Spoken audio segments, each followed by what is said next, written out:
On behalf of entire Netflix team, I want to thank our Disney friends for joining us today. Today we will discuss the fundamental terms that we will make that potential a reality. Let me begin with ownership. We believe Netflix shareholders should hold at least 60% of the new company, and it's based on three very clear reasons. First, our market cap today stands at $381 billion, which is more than double Disney $174 billion. In fact, giving Netflix 60% already represent a discount compared to our current market value. Second, when we look at efficiency, the contrast is even clearer. Our return on equity is 24.1%, more than four times Disney 5.5%. Our net profit margin is also higher, 22.3%. These numbers confirm that our business model is not only stronger but also more stable. And just last quarter, we added 13.1 million new subscribers. On top of that, we secured strategic wins such as WWE Raw. These results show that Netflix is the real growth engine, and that is why a 60% ownership accurately reflects our future contribution. And now moving on to leadership, we believe Reed Hastings should hold a 1% stake in the new entity. This is not a reward, but rather a strategic investment.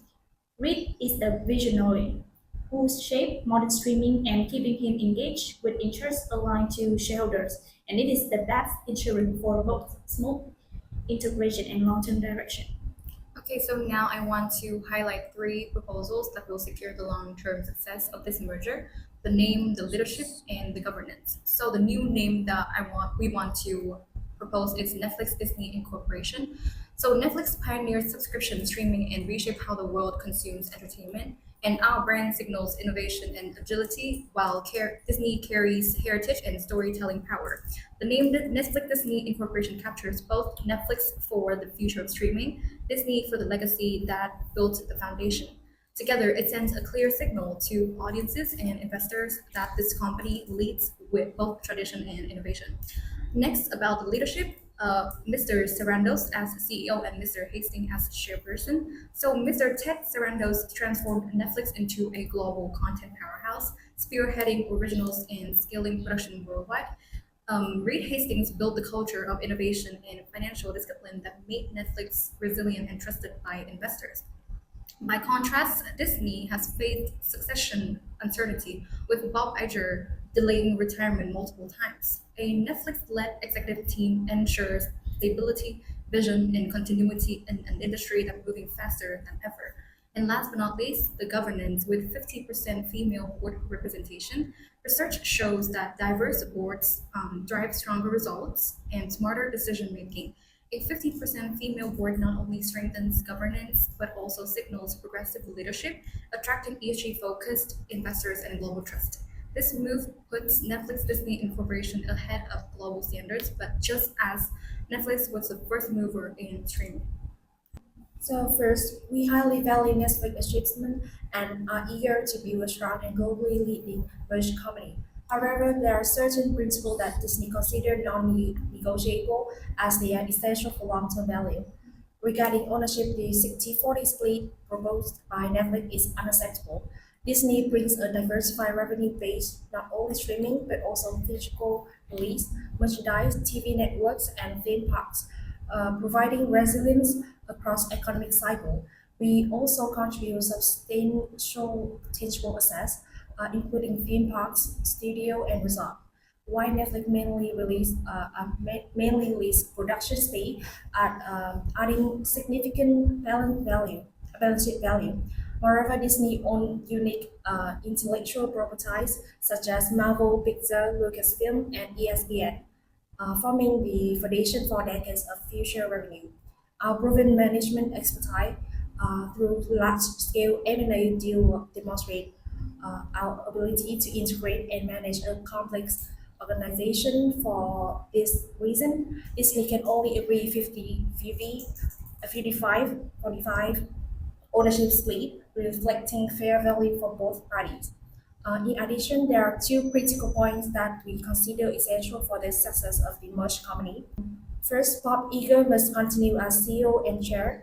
His experience leading the acquisitions of Pixar, Marvel, Lucasfilm, and Fox, and his credibility in the market will ensure a smooth integration of cultural strategy and governance, while maintaining stakeholder and market confidence. He will also guide the Netflix team, ensuring knowledge transfer and strategic alignment effectively. Second, Disney board majority is necessary to maintain stable governance and balance of power. Disney directors have overseen multifaceted global operations and are well equipped to manage financial, operational, and regulatory risks. The structure will allows Netflix to drive content innovation, while the Disney board ensures strong governance and shareholder values. At the same time, Disney is fully supportive of the Netflix 1% ownership interest and 50% representation of female directors, which we will view as complementary to strong balanced governance. I agree with your requirements, and I want to mention some of our proposals. We have two key proposals for our streaming service and product structure after the merger. First, we keep Netflix as a standalone, a free service with additional content modules. The reasoning here is pretty straightforward.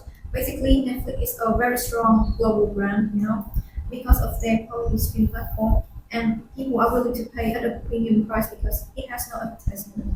And in fact, it has a very low subscribe rate in the industry with just about 1.8%. And I think this indicates the loyalty of the customers. To add more value, we introduce some optional add-on modules like science fiction pack for Marvel content and sport pack for ESPN Plus. This let customers choose what they want and help us make more money.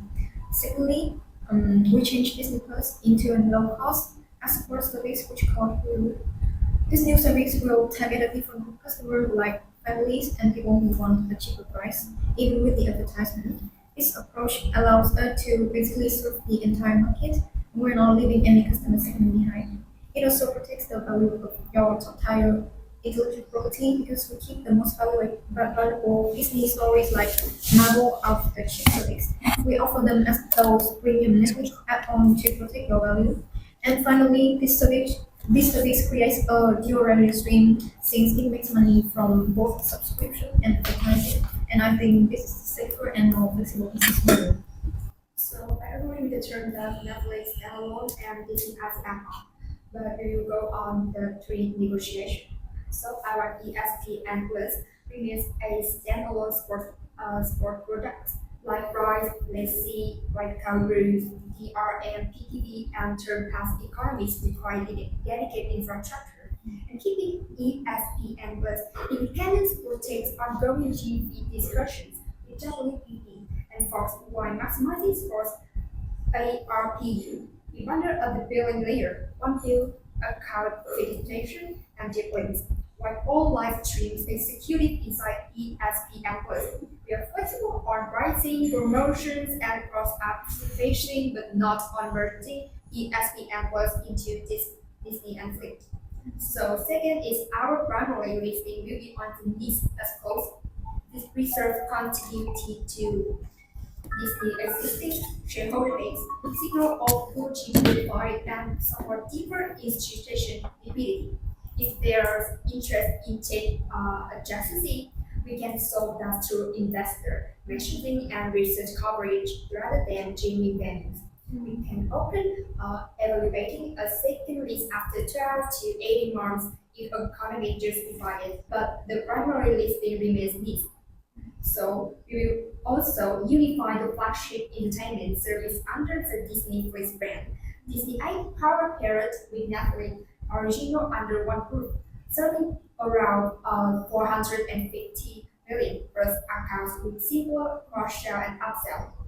Migration will be low friction, a 12 to 18 months co-branding window, single sign-on and infinite billing, and clear content hubs, Marvel, Pixar, Star Wars, National Geographic, and Netflix originals. So equity is preserved while consumer choice friction is reduced.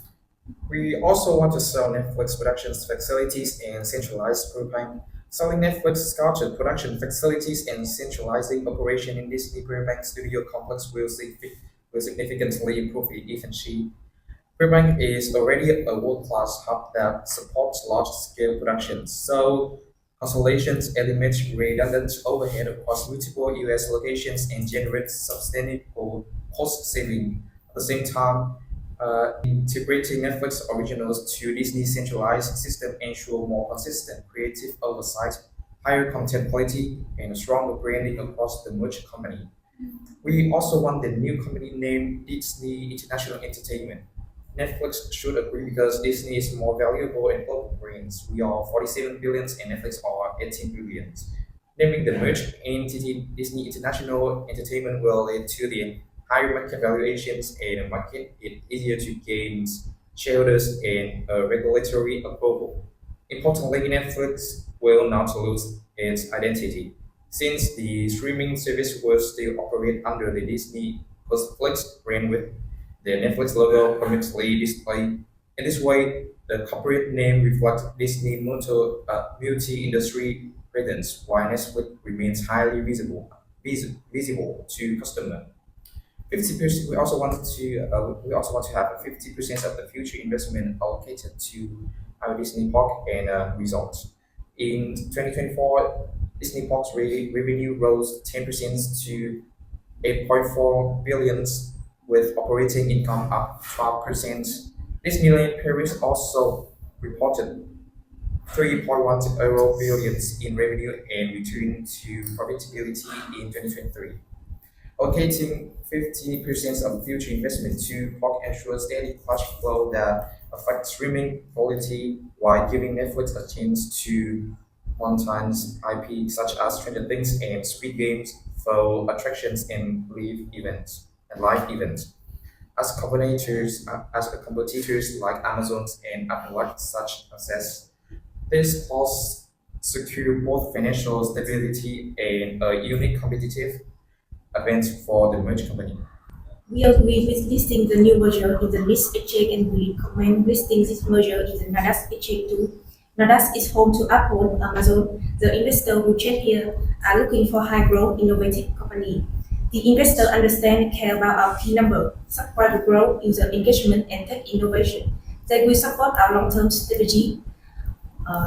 Then we do not agree on selling Netflix production center. We keep our production center in LA and New Mexico to build a company that focus on winning the stream war. We use data from over 300 million members to customize subscriber preference. Furthermore, we only spent around 17 billion on content in 2023, got more new subscribers and more watch for each dollar we spend than our competitors. To fund our further together, we need to sell Disney theme park and cruise ship. According to the new release, a Disneyland resort in Anaheim has to be closed for at least 6 months to recover from the new fire event. Additionally, the COVID-19 pandemic proved how risky the Disneys are. Disney park will completely shut down and then profits disappear overnight. A new problem like a virus or a bad economy could easily do this again. Selling them does two great things. It removes unexpected risk and gives us a massive cash injection. The capital raise isn't for a one-time bonus, it's a permanent war chest to outspend every competitor. We could save money for growing in content spending and enhance the platform technologies. In short, the 55-45 split, fair and forward-looking, it protects our history but also builds strong, focused, and modern company. With this agreement, we are not just merging companies, we are creating the indisputable global powerhouse of entertainment. And with that, we are ready to shake hands and move forward together. Oh,